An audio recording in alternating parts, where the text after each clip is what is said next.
Now, Penwith Radio, it's time for my next guest here on today's show. Now, I'm very excited. We spoke to this lovely lady before, and she's back on the show. So let's say hello to Katrina from Katrina and the Waves. Hello. Hello. How are you? I'm very well. How are you? Very good, thank you. Welcome back on the show. This is the second time that we spoke to you. I spoke to you a year ago. Yes, I've... On the show. So I know that you're very... It must be... nights for 365 days. Now, I know things must be kind of crazy for you right now, because I know when it's kind of around the Eurovision Song Contest, things just go mental for you. Yes, the phone always rings this time of year, and then it usually rings when the sun shines for the other song. But it's not nearly as crazy as this Eurovision Song Contest this year. Oh my God. I've been watching the semi-finals, and I don't think we've ever had clothes washing on stage, a parachute on stage, and a bearded lady who looks pretty good to win the whole competition. So is that your tip on the winner this year? I think the Austrian song is looking very, very strong, and apparently it has been working it in Copenhagen. It's for your listeners who haven't had the privilege. It's the Austrian entry. His name is Tom. He is as a woman, so in a very sort of like Dawn International, in a very glamorous gown and a beard. And the weirdest thing is, it works. It does. I was watching and he was obviously interviewed as well on Tuesday, and he come across like a very nice person. Oh yeah, and gorgeous. You know, it has to be said. It's kind of an adjustment. You have to get your head around the beard, but it does. He is very attractive. Now, what are your thoughts on the UK entry this year, Molly? I mean, do you like the song? Do you like her performance? I mean, what are your thoughts on Molly? Yeah, the song is very catchy. It's full of hooks. She's a modern-sounding singer, which I think is really good. She's youthful, vivacious. The song has got a nice anthemic quality to it, and I think that in normal circumstances the song would do very well. As it's the Eurovision Song Contest, I'm afraid we are still going to struggle to find countries to vote for the UK. Why do you think that is? Because I mean, back kind of years ago, it was all about the music, but now it seems to be very political. And I mean, it's kind of got to a stage where people kind of joke about the Eurovision Song Contest now. So why do you think it's all changed so much, and it's not purely about the music? Well, whatever people say about it not being political, I noticed the other night when the Russians got through, they were booed. Yes. So I mean, there are obviously some external influences at play here, and when the Ukraine got through, they got a gigantic cheer. So it's obviously very, very political. We've kind of run out of countries that would vote for us. Historically, we could always count on the vote from Ireland, and that's because there are a lot of people from the UK living in Ireland. It's the same countries vote for their neighbors, and they're growing in force.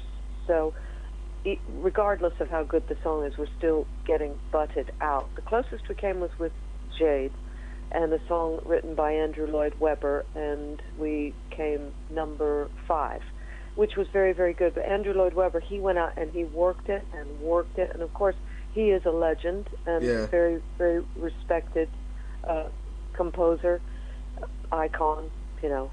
And Jade did a very, very good job on the song. Very, very good singing, and I thought the song was very good. And so we squeaked into number 5, so that was really great. But I wouldn't expect that this year. And I mean, you were the last person to win it for us here in the UK. 17 years ago. So, I mean, is that kind of good for you as well, knowing that you were the last person currently that's won it for the country? I think less and less. I think with each passing year it becomes less of a great thing that I was the last one to win, and I think it's kind of falling into irrelevance. Right. Yeah. I think that people, when people think of the UK and the Eurovision Song Contest, I think they're always going to think of Bucks Fizz or Brotherhood of Man.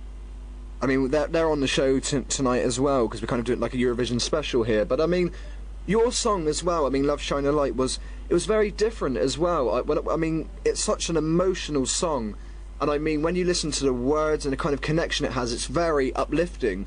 So, I mean, when you had the song and you entered a contest, did you ever expect to win the show? Because, I mean, it was a long time before Bucks Fizz that the UK won as well, so did you ever expect that? You know, I think everybody goes into the contest expecting to win, holding that belief that you can win. I don't think anybody there thinks, but we probably won't win. I think they really do believe they are going to win. We thought we had a good chance. Of course, 100 years ago when we did it, back in the day, there were only 24 contestants. We could kind of tell by listening to the other songs that we had a very, very good chance. The closest competition, I suppose, was Ireland, because as always, Ireland always come up with a very strong song. But we thought we had a very, very good chance. We thought the only thing that would prevent us from winning would be the political voting. Even when we sat in the green room and everybody said, "Oh, don't get your hopes up, don't get your hopes up," it wasn't until 3/4 of the way through, when we could see we couldn't be caught, that we could relax and think it looks as if we are going to win this. Because even though everybody said, "Oh, it's such a strong song, it can't be beat," there was still that doubt about the political voting. Yeah.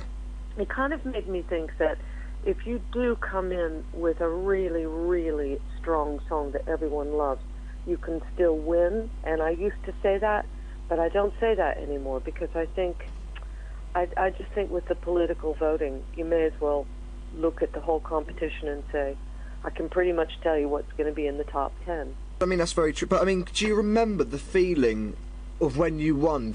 Was it just kind of like, oh my God, I've done this? I mean, was it just a sense of achievement? I mean, because I mean, you've won for your entire country, so again, that must have just been the biggest thrill. It's a very proud moment. You know, it's great to win anything. Yeah. Whether, you know, you're playing football or darts or, you know, or a singing competition. It's really, really nice to win, because that is the reason that you go in for it, to do it. And there was the pride. There was the pride of doing it for the UK when so many people said it couldn't be done. Also, at the time, there was a general feel-good factor going on in the UK.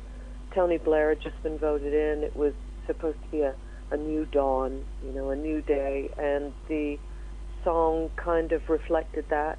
It was a feel-good, anthemic, celebratory song. Now, one thing I would love to talk to you about, you have a big connection with us here in Cornwall. I know it's something you're very close to your heart, and you do like the place, and you're going to be here on May the 17th, kind of where it all started as well. I mean, you're celebrating 30 years since Katrina and the Waves performed at the White Horse in Launceston. That's right, that's correct. 30 years ago. The very first gig that Katrina and the Waves ever did was at the White Horse in Launceston, just because our guitar player knew somebody there. We couldn't get a gig anywhere. And yes, we went all that way from Norfolk, where we all lived, around Cambridgeshire, actually.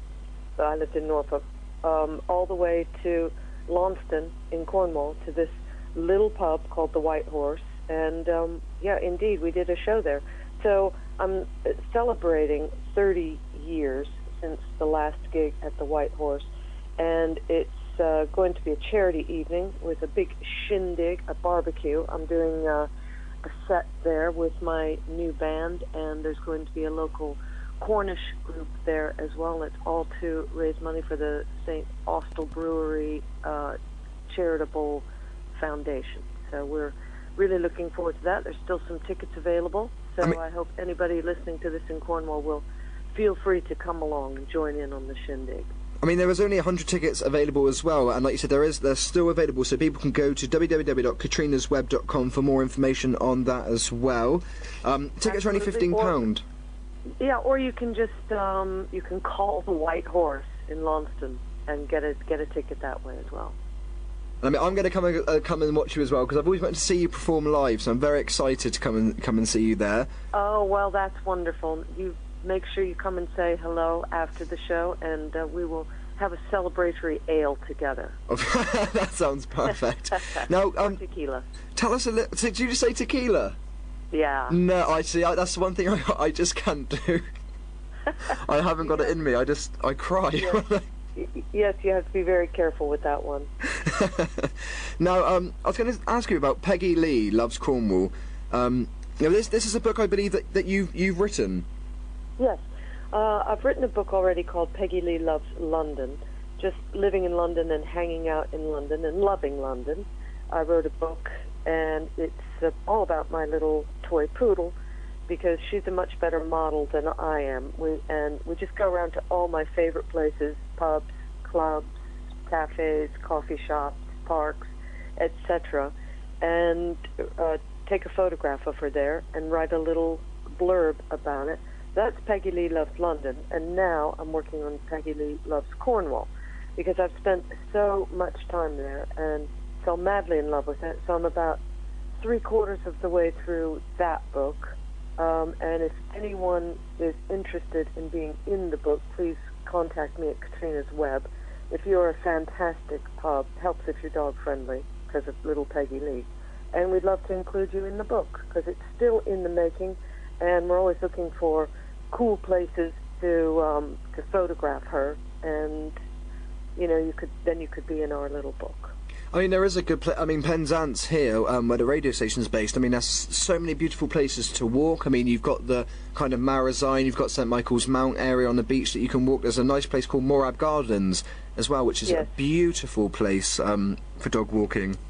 Indeed, yes. I'm very, very fond of the area. I spent a week in Penzance, and it was right at the time of the big storm, so it was very cozy, very dramatic. Oh, was that in February? Yes. Oh, okay, yeah. So I mean, obviously, that was a mental time here. We've not had something like that for ages, and the promenade was obviously that was just wiped out completely. So it was very dramatic. It was pretty dramatic, and the show that I'm doing on the 17th is going to.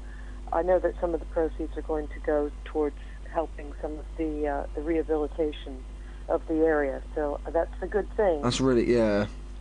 Well, Katrina, once again, it's been an absolute pleasure. I'm so excited to see that you're doing so many projects, in Cornwall, obviously going back to do a gig where it all began, obviously the book about Cornwall for dog walkers. I mean, it's brilliant news. I mean, I'd love to get you back on again. As always, it's been an absolute pleasure. Thank you so much. Well, Cornwall's such a beautiful place. It holds a very, very special place in my heart. So I'm obviously looking forward to heading back there, which will be tomorrow, as it happens. Oh, so where are you going to be tomorrow, then? I'm going to Watergate Bay for a week. Okay, so you're just for a little holiday?